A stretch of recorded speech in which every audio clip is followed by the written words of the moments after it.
All right, with me is my very special guest and good friend, Ajay Goyal, on Truthseeker's path. He is a trailblazer, truth seeker, entrepreneur. He's got his own Wikipedia page, and he's out there. You can look him up. There's a lot of Ajay Goyals, but only one Ajay Goyal. He comes up at the top of your searches, but there are a lot of sports heroes and so on.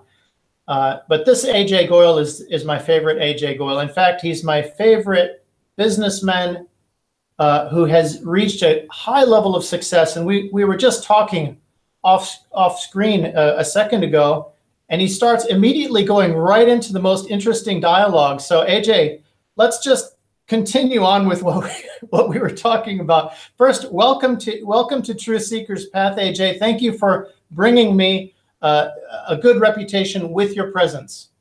Well, first of all, what a pleasure, Ted. It's good to see you again, and it's always been really interesting to talk to you as a person who's always been seeking the truth, who's always been trying to look through the whole murk and the whole fog of this daily propaganda and lies that we all face. You've always been able to look through it, and that's why it's always been very refreshing, inspiring to talk to you. So thank you for the opportunity. Oh, you're welcome, more than welcome, Ajay. We were just, I think we hit on a few points. Maybe I should back up. I think the agenda of this program, what people have sort of, I'm trying to get a sort of a system going. But you are in Cyprus now. I'm in New Zealand. You're going to Russia. You've just come back from a tour. Let's back this all up, if you don't mind, and we'll come through again. But let's start at the beginning. What was it like growing up? And I want you to take us, if you could, please, Ajay, to the moment or the period when you had your wake up. It's always a process, and you reach, if you continue with discipline to question, and if you continue to say, I'm not going to accept everything that is just thrown at me, everything that I'm just given.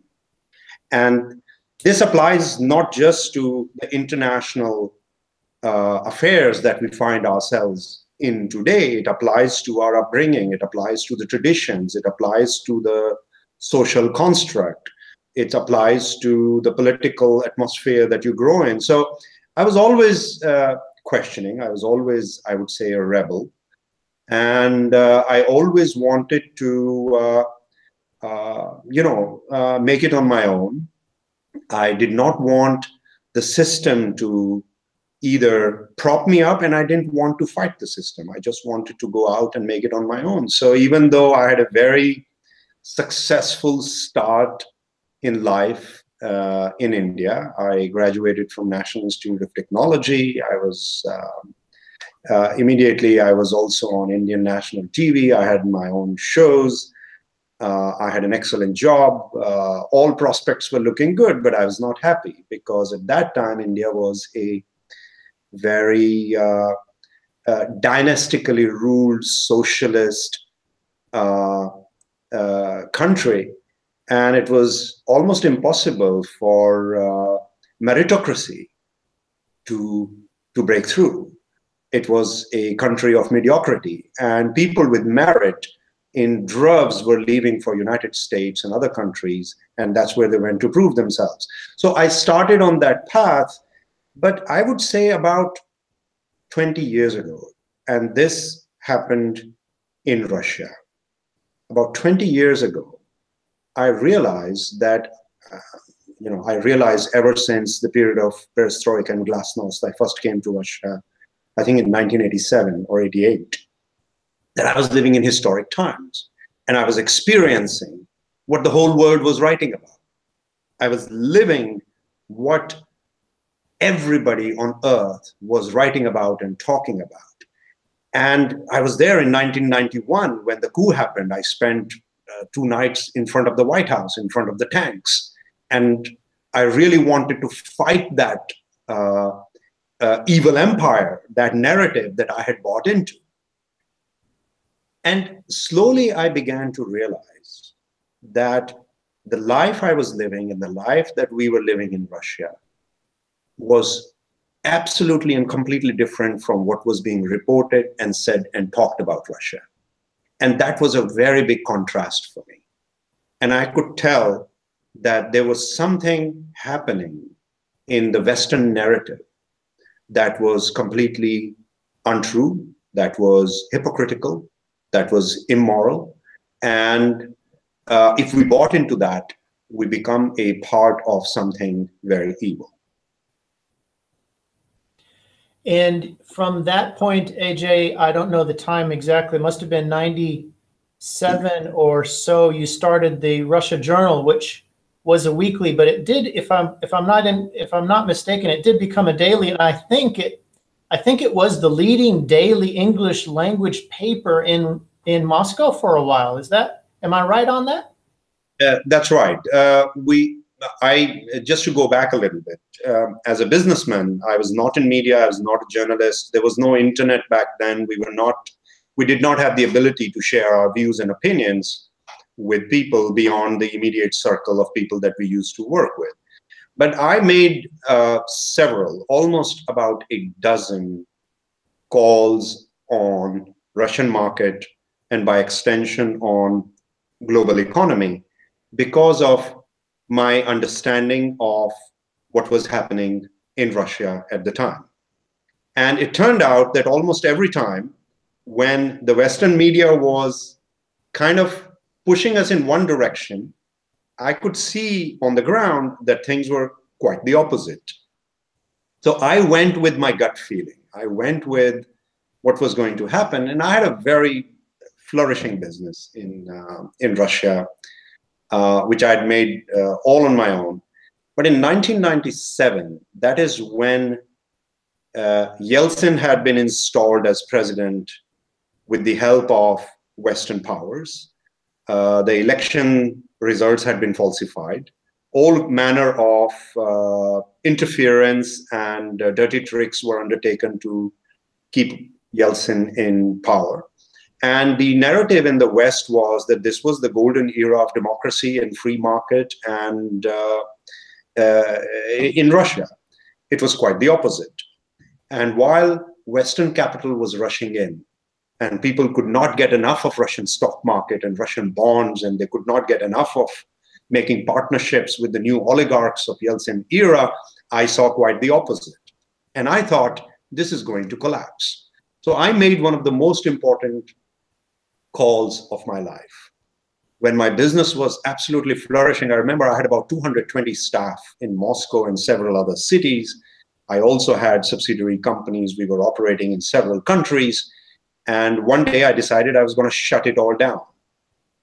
I could not be a part of that corruption and that kind of scandalous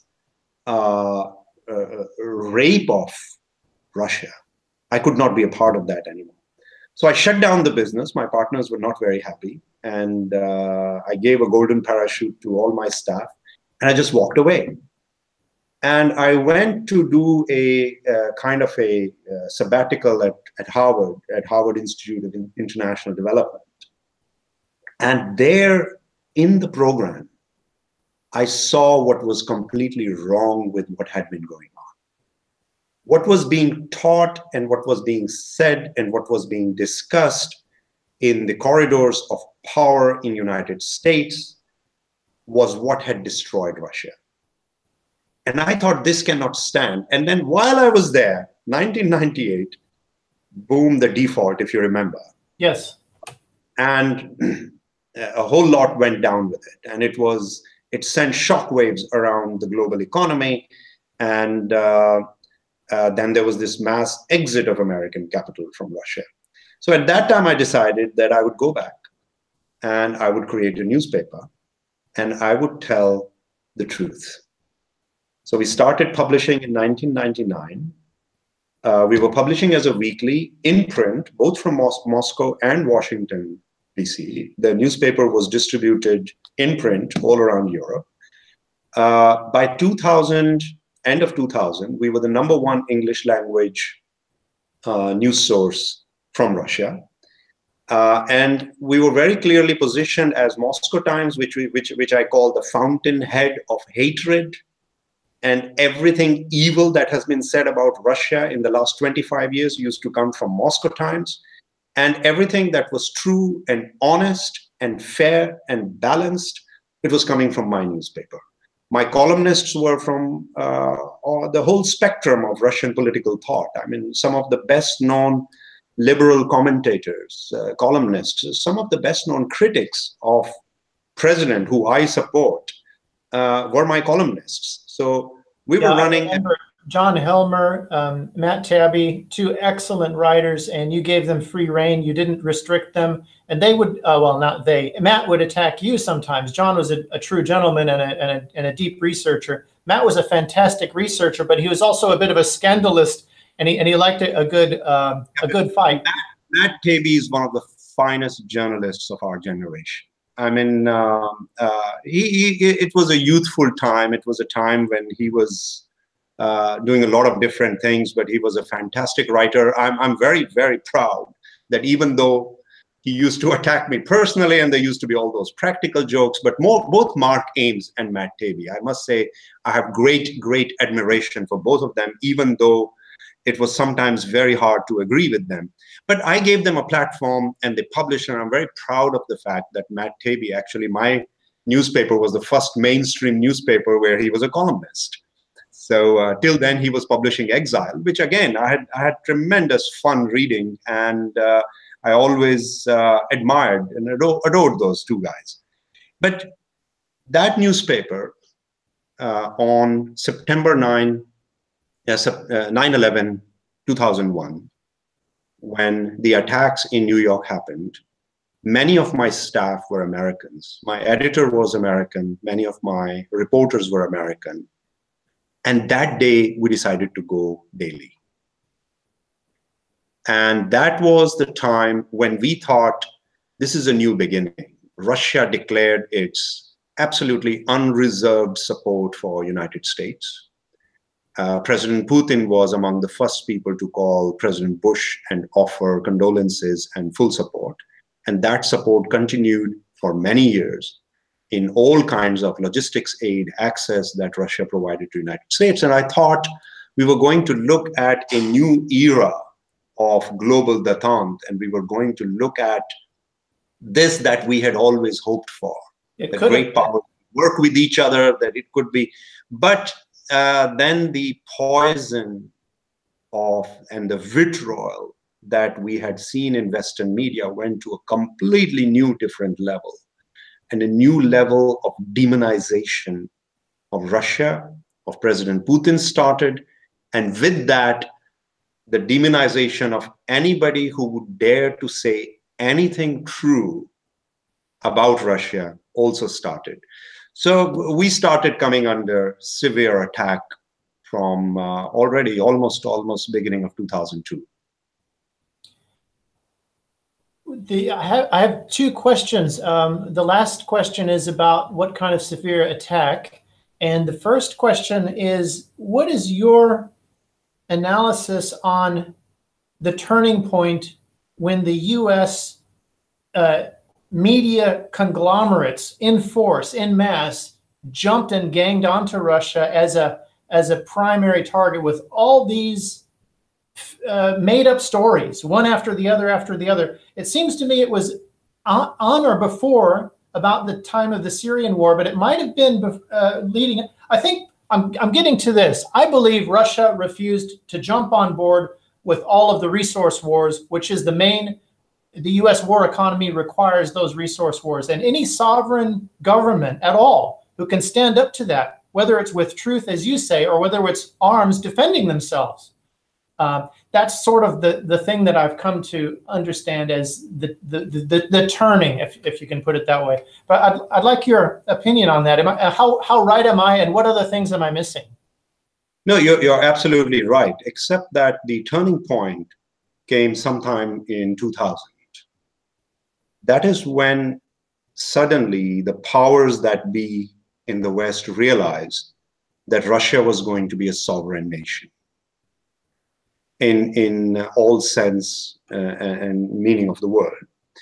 When President Vladimir Putin started to assert sovereignty of Russia. And he started the task of building a country which had been left without any social safety net, without any institutions, where there was, it was mass death and Industries destruction. were hulks of emptiness.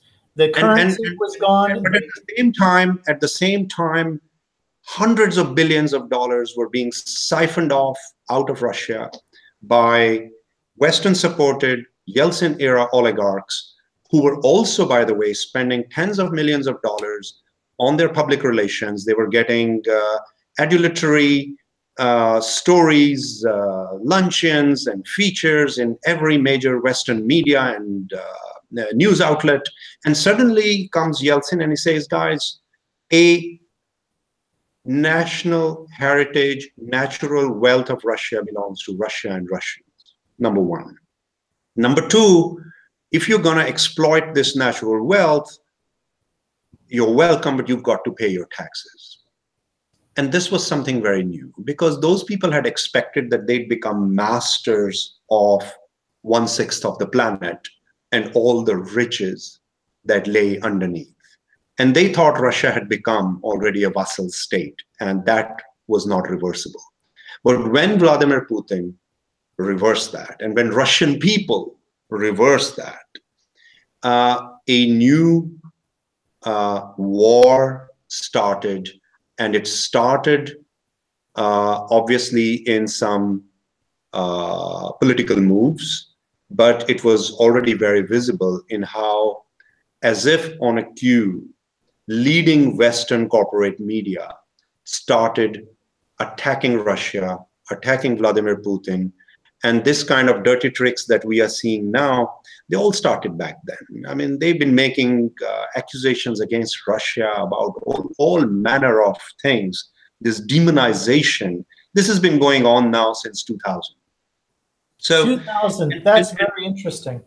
I hadn't heard that before. That's going way back. Okay, we're just taking off air. I'll go find AJ and we'll come right back. Voted by, on one hand, Western media, and on the other hand, by Western banks and political system, we started getting attacked. I mean, it was physical attack, it was frivolous lawsuits, it was choking us of advertising. We know certain chambers of commerce who got together, and in the board of directors, they took a decision that every member of the chamber would not advertise anymore with my newspaper. I know some names involved in that, AJ, and you do too. So they just choked me out of it. They just, and then, so what they would do is they would come to my reporters and they would offer them jobs at 3, 4, 5 times the salary in a consulting company or an auditing company which had the contract with the oligarchs who were paying millions, or they would just, and if they would not agree, they would just choke my newspaper of all advertising, and they would use all kinds of dirty tricks and practices. My reporters, my editors got manhandled. I personally got threats. People broke into my apartment, stole the hard drives, left death threats.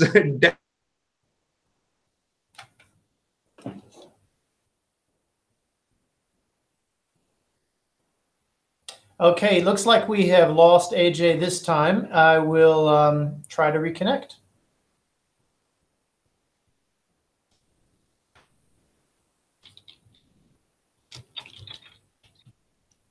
Oh, here you are.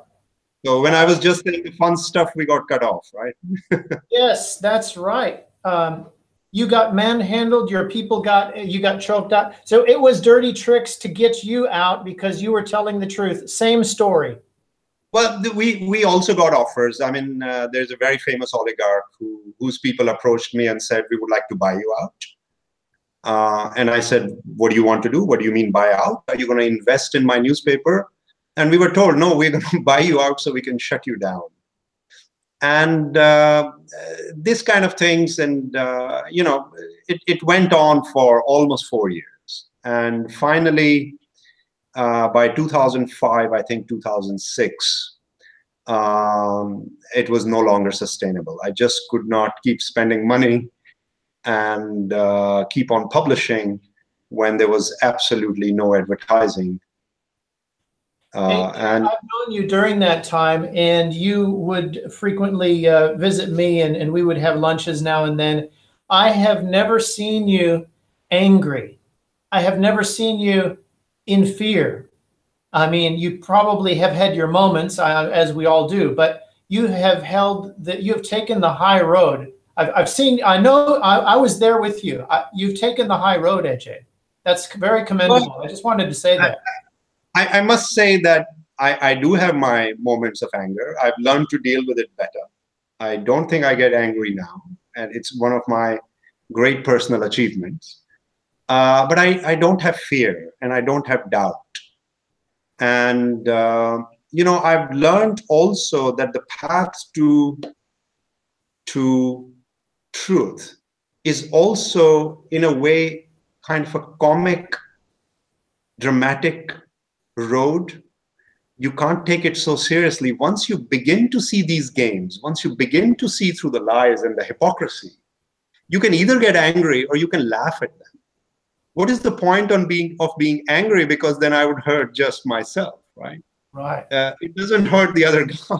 What's the point of getting angry? So what I do is I look at all this and it gives me comic relief. It's so funny to watch it. It's so funny to watch all these lies and these comedy of farce.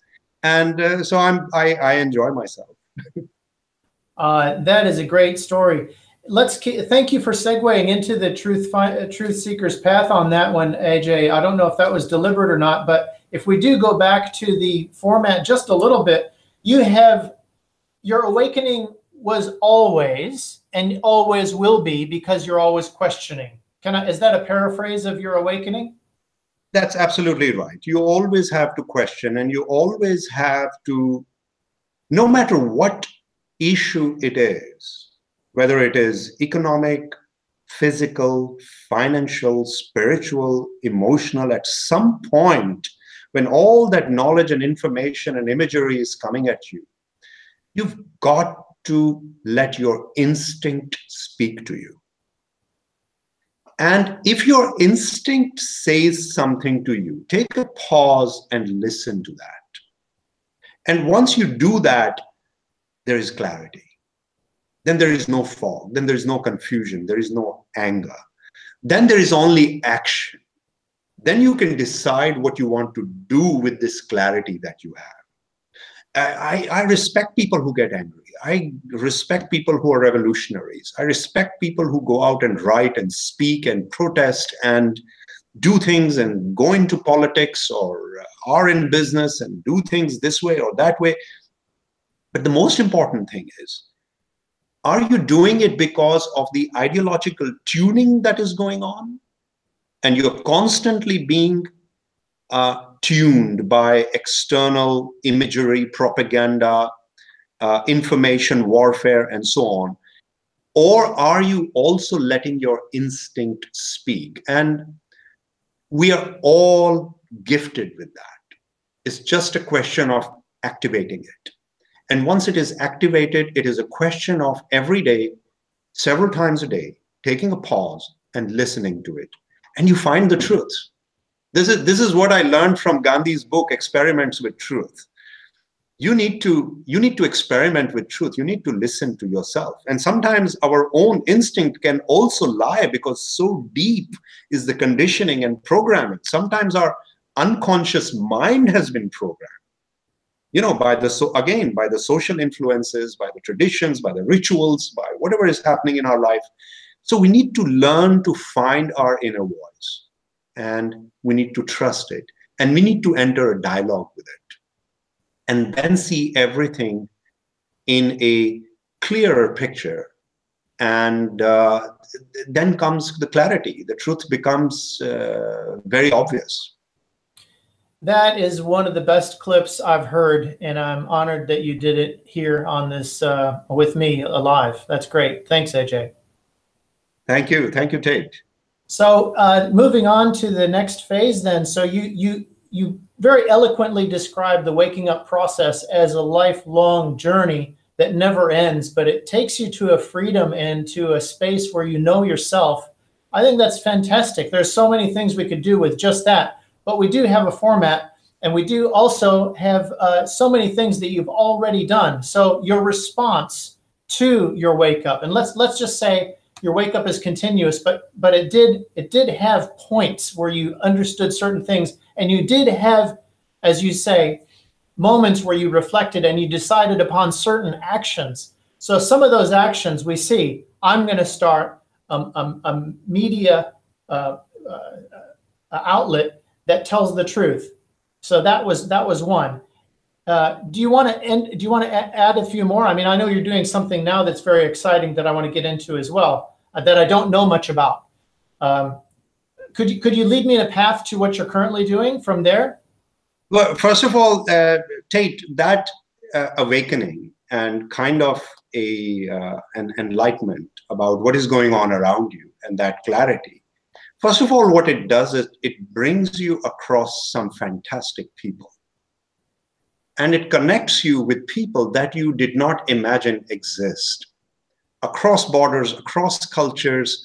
And it is amazing how many great friends I made since the time I started being vocal about what I knew was the truth.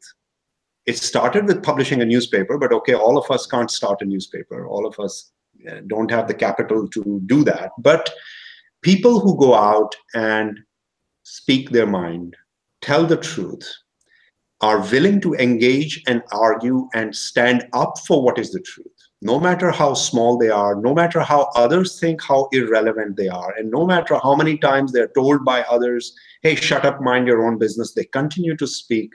So the biggest, I would say, earning of this path of truth is that you come across fellow travelers who are in the same direction.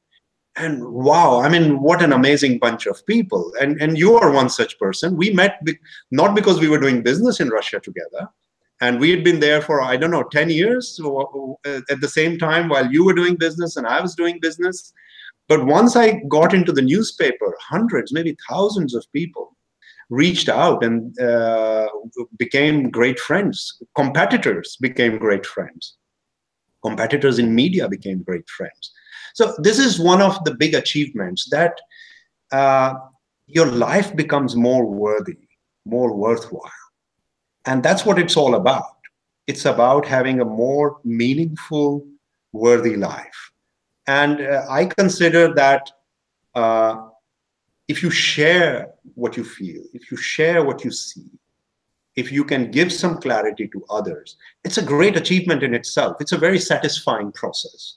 So this is the end result, because the process is the result in itself. Added value to life. Added value to life, absolutely, absolutely. That's great, AJ. Well, we've got a fountain of truth and a fantastic journey here with you.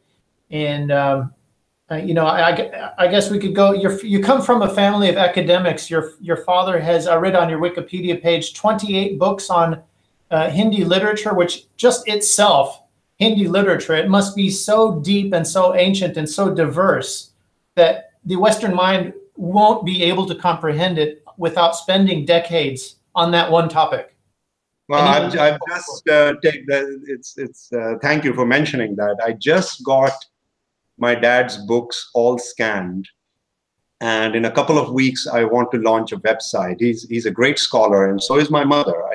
She's also a doctorate, a PhD, also was a professor, and it was a collaborative effort between my mother and my father, and they're both great academics, good teachers. Everything I know, I've learned it from them.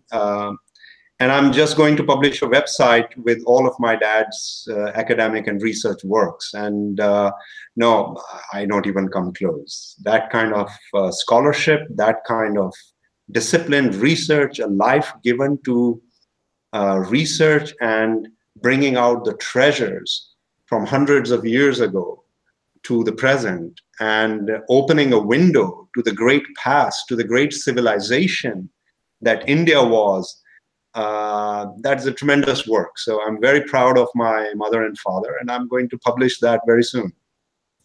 Oh, that's great.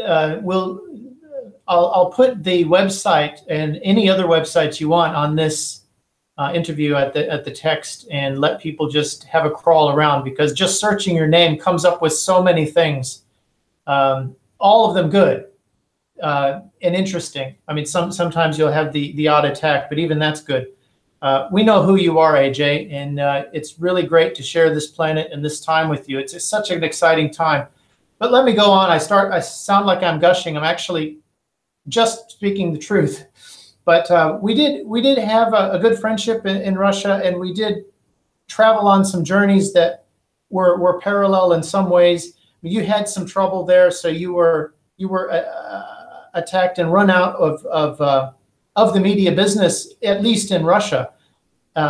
Where did you go after that? What was the next venture for you, and why did you take the next venture? What was the next thing, the bigger thing? Because I know you do maybe dozens of things per year, but what's the next big target that you had with your entrepreneurial efforts?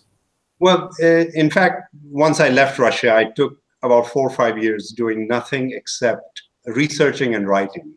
And I took to writing fiction, film screenplays. And I started a film production company in London. I moved to London. I enjoyed my 4 or 5 years in London, totally loved it. I became a walker. I walked every street, every corner of London, and I started researching London. Came across some amazing stories of the time that Mahatma Gandhi spent in London. Went to every building where he'd lived, where he'd eaten, where he'd studied, and in fact created even Gandhi's London, a walking tour of London in footsteps of Gandhi, which I created, and then this beautiful company called London Walks Company. If you go to London, you must do a walking tour with London Walks Company. They took it up, and they conduct that tour. I don't know if it still goes on, but that was a wonderful tour of London. I'm sure it does. It's a historical event, a historical time, and a very interesting walk, I'm sure. But what I did was I spent almost 2 years in libraries of Scandinavia, because I was always fascinated by Gandhi. And he's my role model and hero in so many different ways. And I wanted to understand why Gandhi was never given the Nobel Peace Prize. And I researched that story, and I came across just this fantastic true story of 2 women, one Danish woman and one Norwegian diva, very well-known women of the time. But they took up the cause of India and Gandhi in front of the Nobel Peace Committee. Okay. And they were totally shut out for 20 years. No. 20 years. These women were shut out because they were women, and they were, they were supposed to be not know things, affairs of men. What do women know about affairs of men, right? And I found these 2 amazing, inspiring, fantastic women whose story has still not been told. So I wrote that story. I wrote that script. And I know it's now the era of Me Too. I don't know what it means, but I took it to, 24 production houses. And I said, there's a film here about, and the script is called The Prize. And I said, why don't we make this film? I'm ready to help making this film. Nobody was interested. Nobody wanted to make a film about 2 women who tried to get Gandhi the Nobel Peace Prize. So I had a great time writing it. It's still there. Maybe one day it'll get made. I'll mail it to everybody in the Me Too hashtag. Maybe one of them will make it. It's a good idea. I'll print that script and send it to everybody who's been on the Me Too hashtag to see if this film will get made. 2 amazing, fantastic women.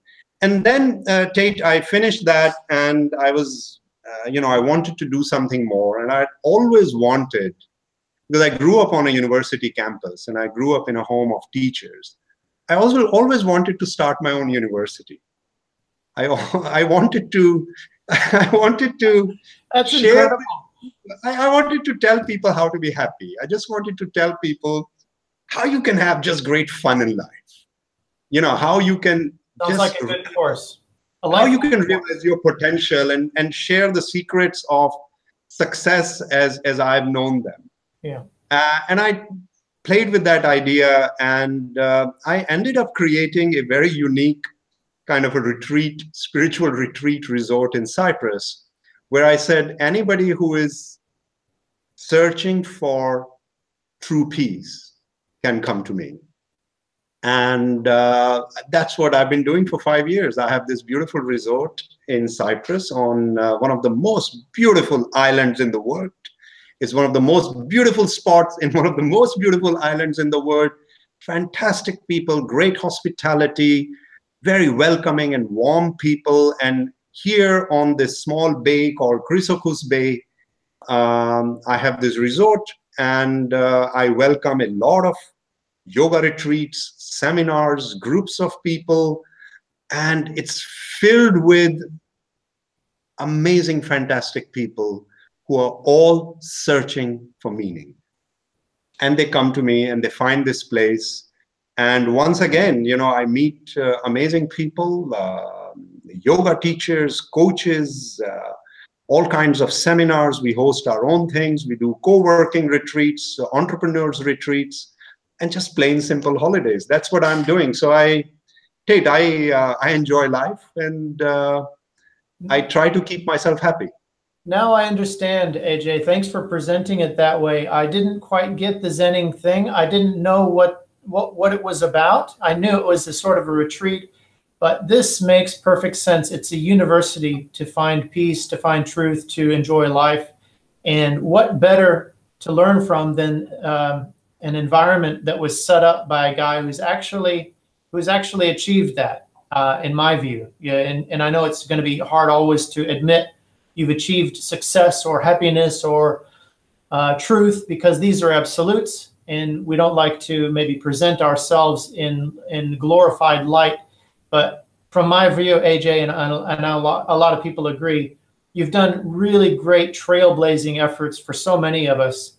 And I think if other business leaders would just look at you, whether they have more money or less, whether they have done more business or less, whether, doesn't matter, just look around and see who's actually happy, how did they get that way? How are they living a fulfilled life? I mean, your story, the perfect story example you've just given to lead up to this exact next entrepreneurial effort at Zenning, it started with researching an actual story about two women who were trying to get a Nobel Peace Prize for Gandhi, and they were shut out. What a great story. And I would think that it would sell.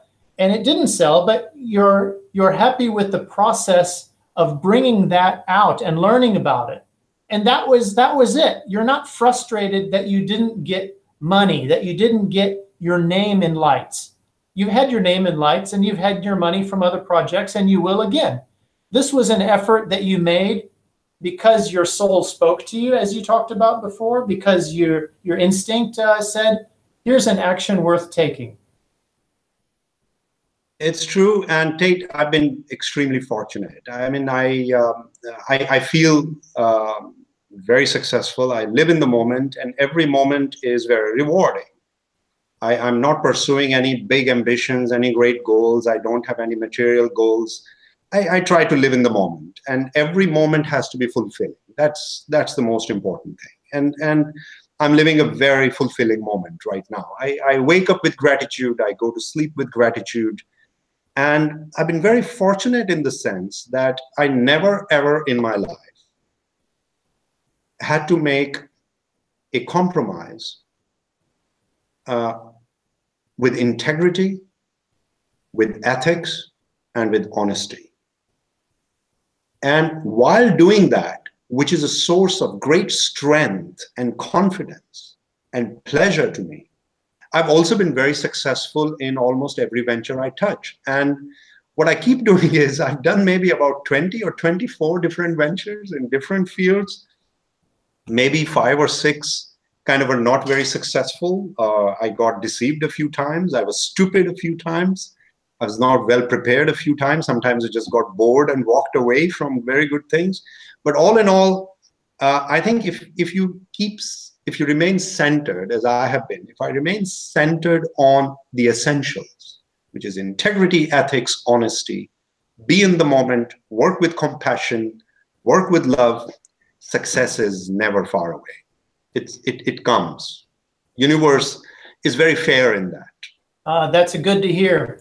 AJ, I just had a thought come into my head. It seems to me that you are very forgiving and you incorporate people that attack you, sometimes very viciously, but you see that they're trying to present a truth. You see that they are a genuine person. And I'm speaking generally about the exile crowd there. They were genuine people inside. Inside they were chasing down a truth. They were doing it in their own way. And you were in their firing line and they fired at you. Rather than get angry and fire back, you saw what the source of that attack was. You made friends with them. They even continued to attack you. I thought it was ridiculous, but you just continued to engage them and you continued to support their efforts. I thought that is really and I knew you already by that time. So, hats off to you. I don't think I've ever seen that level of forgiveness, altruistic behavior, inclusiveness, looking around someone's, maybe you can call them faults or whatever it is. I thought that was fantastic. At the same time, take another person who may not attack you, may try to be your friend, but if you see that this person is deceitful, dishonest, hurting people, that person's outside of your sphere of influence, your contact network, at least as far as closeness comes, because those people don't hang around you, AJ. I would go a little bit further, Tate. If I find a person to be deceitful, not just to me personally, but in general, and our paths cross, whether in a boardroom, in a business, or in media business, or I found some media owner to be deceitful, a polluter, a corrupter. It's like you live in New Zealand. It's a beautiful place. If you go out and there's this paradise outside and you see somebody dumping trash there, it would offend you. It would offend the whole society. That person would become your personal enemy. The same thing happens in the intellectual space, in the information space. We've got this beautiful space around us. And we've got great history that we can draw from, great literature, great truth that is very easy to access. And then you have these people, reporters or editors or publishers, who are polluting that space. They're my enemies. How can I allow them to do that? How can I not react to that? So there are people who do that, and I see what they're doing, and I consider them my enemies. I would stand up to them. I would fight them. I would do everything in my power to make sure that these people do not continue to pollute and spread their evil. On the other hand, there are people like Mark Ames and Matt Taibbi. Yes, they were coming after me personally. They were playing all kinds of practical jokes. They were harassing me. They were publishing stories about me. I don't know if my phone calls were tapped or there were leaks inside my newspaper, all kinds of things. But those guys were also searching for truth. You could disagree with their methods. You could disagree with them a lot. And now you see how both Ames and Taibbi have developed in their own ways as mature journalists. And they are at the pinnacle of true and honest journalism in America. Again, you can disagree with a lot of viewpoints. So I think we have to see where that person is coming from. If that person is also a fellow traveler, is also on a path to finding the truth, and everybody has to find their own way, everybody has to have their own path. We have to respect that. We have to respect every fellow traveler. But if you come across a beast that has no other interest than to slay everyone who is on that path, who is just there to spread some evil, it's our duty, it's our responsibility that we stand up to it. because otherwise, who are we? If we do not stand up for what we know to be the truth, then who are we? Then we are nothing. Then we can't have this joy and pleasure and this freedom. And then we lose our ability to smile. And I'm not ready to lose that. That's too precious to me. Very well said, AJ. This reminds me of something we were talking about just before we went on air about leaving a legacy online. And could you take us into that space? Because I think you've explained very eloquently what your truth is, how you woke up, some actions you've taken, advice to others, and some things you're going to do. I'm going to plug a lot of the websites, and anything you want, I'll put on the text for other people to find. I'm sure a lot of people will be interested in this. There's so many 2, 3, and 5-minute gems to cut out from this speech. If I get time, I'll do that. And I'd love to spend some time at your university. I've done some Vipassana. I've done 2 10-day Vipassanas. So I'm sort of getting into that direction. Both I and Margarita, my wife, are deep in. She's much better than me. She's actually my guru now. So. What you do takes a lot of discipline and hard work. I must say that's 2 weeks more than what I've done. I try and live in a moment of Zen. I try and enjoy every minute, and it's more of a freestyle, always going into trying to find something valuable at the core. I'm always trying to dive deep and find a pearl. But at the same time, Tate, I have a very humble living. Since I left media. Even during the Russia Journal years, I used to write without ever putting my name to it. All the editorials and many of the other features that I wrote, I would not put my name to it. I haven't had anything public for almost 10, 15 years now. I'm just having too much of a good time. But what I do keep doing is I do keep provoking some other people who are good with words, who are good writers, who can express themselves far better than I ever would. You see, I was not trained as a man of words. I was trained as an engineer. I was not trained in literature. I was not trained as a journalist. Matt Taibbi made fun of me sometimes. He says, this is what happens when the owner has too much fun with his own business. He says, just because you're a publisher, you're not a writer. And he was right about it. I was not a writer. I was just a publisher. I was trying to publish something. So I don't write all that much. I don't speak all that much. But I do keep in touch with a lot of people such as yourselves. And we share a lot of ideas. And I think many of us can be very proud of the fact that there is a global movement, and we support morally, and this is the moral support that counts a lot. So I give my moral support to a lot of these people who are trying to tell the truth. And I think all of us together, and we individually, are going to leave a great legacy that many people, our contemporaries and generations to come, will draw from, and hopefully, Tate, one day, one conflict could be avoided, one war could be avoided because of our work, because somebody will say, no, wait, we know the truth. This truth has been expressed. This truth has been said. And then what a wonderful thing that would be. So I live with the imagination that 100 years from now, 50 years from now, 25 years from now, long after we would be gone, long after I would be gone, something that I helped create, something that I helped started, might stop a war, might save a conflict.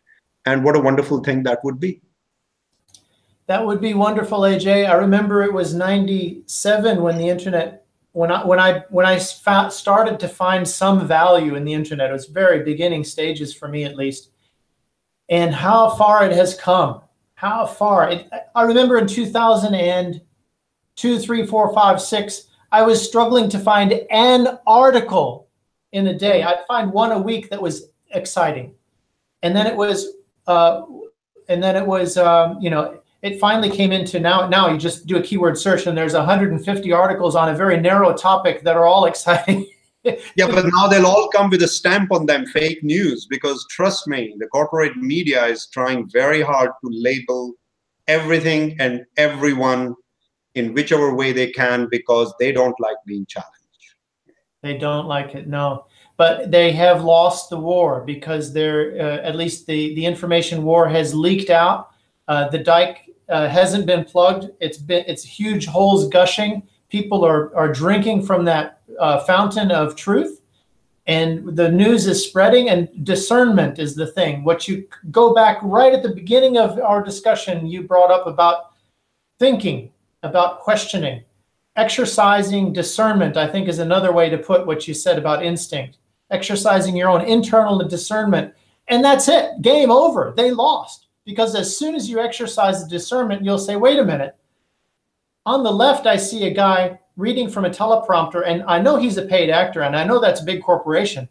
But on the right, there's this guy who's very passionate. He's been passionate about this topic for decades. Everyone respects him.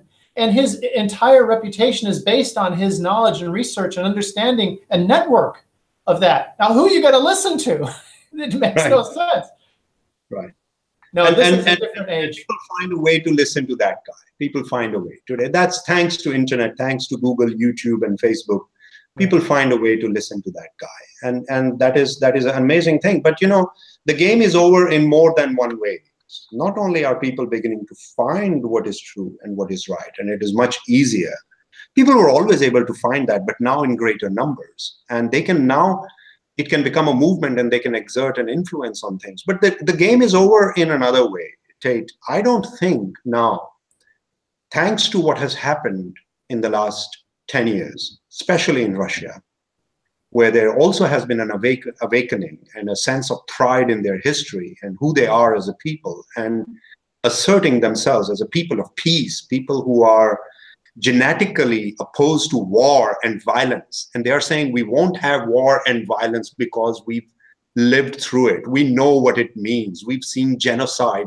We've seen extermination. We don't want war. We don't want war, not in Russia, not near Russia, not anywhere else. What you're going to see is that I don't think we will see another violent regime change for the next 10 to 20 years in our part of the world. It's not going to happen because people have stood up. If there was an anti-war movement in the West, which is now fully discredited, which failed to prevent the war in Iraq, which failed to prevent the regime change in Libya, which failed to prevent the war in Syria, which failed to prevent all the violence and turmoil that has been created by the war machine in Europe, Eastern Europe, and Middle East. Now the game has changed. The game is, it comes to an end. No more neo-fascism, no more regime change, no more attack on sovereign nations, no more grabbing of natural wealth and assets, because there's a new sheriff in town.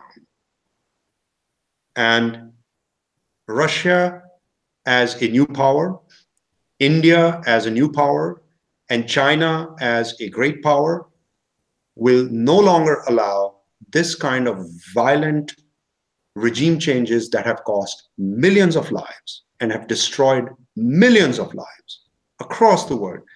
It's not going to happen. And to some extent, the people that have contributed the truth, that have created this movement, because these politicians, what has happened in Russia and what is happening in some other parts of the world, they did not come out of a vacuum. They took from the truth and the resources, and they understood what was going on. There was a machine of lies and manipulation that was driving wars. And there are these few individuals who are speaking the truth, who do not want war, who would like to see peace and stability and security, that would like to see prosperity. And there's a number of people that have gone with that. And these are powerful people. So game has changed. We won. That is one of the most inspiring speeches I've heard in a long time. You keep doing it, AJ. You bring the moment home. This is another moment that belongs to, thank you for allowing it into my circle and into all of our lives. This is beautiful. Thank you so much. Thank you, Tate. Thanks I have a for lot to learn from you. I didn't even know how much I still had to learn from you, AJ. And hey, you know, sometimes it's just good to reconnect with. You have to come more often to Europe, and you have to come and visit this beautiful island of Aphrodite to bring Margarita. Yeah. You would love it. You would love Cyprus. Yeah, I'll bring Margarita. I'll bring my children, and we'll go and have a good time. Maybe have a wine and look out over the sunset and imagine a better world that other people can build on from what little beginnings we've started.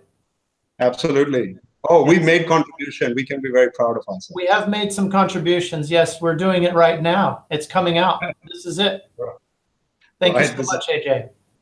All right. Last word for you, AJ. What have we missed so far? Is there anything that comes to mind you'd like to add? Two things. First of all, you brought up the point earlier. I don't get angry, and I think there's a lot to be grateful for.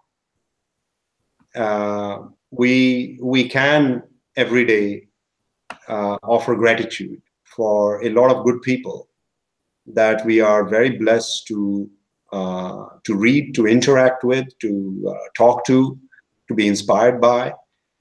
We walk on tall shoulders, and we can also have gratitude for how, in perhaps not so visible, but in small ways, things are changing.